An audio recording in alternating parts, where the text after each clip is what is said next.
Well, this Christmas, one California family is celebrating the greatest gift they can imagine, a healthy baby boy.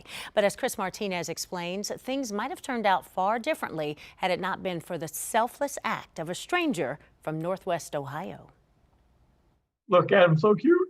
It's not every day you get to meet a real-life guardian angel. There's This no is a- words that This is amazing. will describe how thankful we are to you, Michael.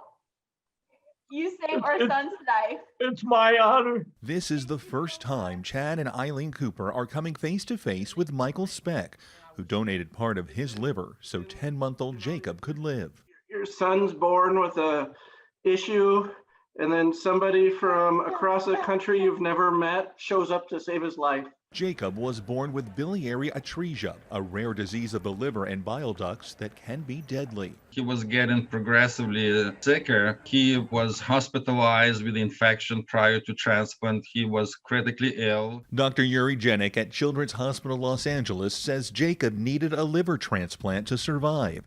Jacob's dad immediately volunteered to be a donor to save his son, but after undergoing testing, Chad was confronted with a diagnosis of his own. In the CT scan and the MRI, we found a mass near your pelvis, and this needs to be seen right away. With Chad and Eileen both unsuitable donors, doctors began the search for another live donor. They found one weeks later, nearly 2,000 miles away in Ohio. 64-year-old Michael Speck, a father and grandfather who had already donated a kidney to a minister years earlier, was now volunteering again to donate part of his liver to save a stranger. The surgeon told me it was a little 10-month-old baby. When I found that out, I just burst out crying. In October, in the middle of the pandemic, Michael traveled to Los Angeles for the transplant, which was a complete success. He hopes others follow his example. There's so many other people out there that can do the same thing I did. Saving a life and forming a forever bond. To be able to donate to a child, it's a miracle. Oh no, you're the miracle. You're the miracle, my friend. You're the No, miracle. Yeah. It's all worthwhile seeing you guys. Chris Martinez, CBS News, Los Angeles. I have 4 daughters. They're all Jane. What a beautiful story, a beautiful story. Just, I don't know, it just kind of gives you new hope in humanity. There are good, wonderful people out there, and we know that, but it's good to see their stories. Yeah, absolutely. I mean, no greater gift than what he just gave to those parents and that beautiful baby. So, yeah, love to be able to share stories like that. Well, I know that a lot of you have probably not thought that 2020 was all that great, but if anything good came of this year, maybe it was that you got to dodge the Santa lap meltdown this season. Well, tomorrow is Christmas Eve, and because the pandemic made photos with Santa much different this year, I asked for you to share past Christmas photos of the kids that could give us a laugh. You certainly did not disappoint.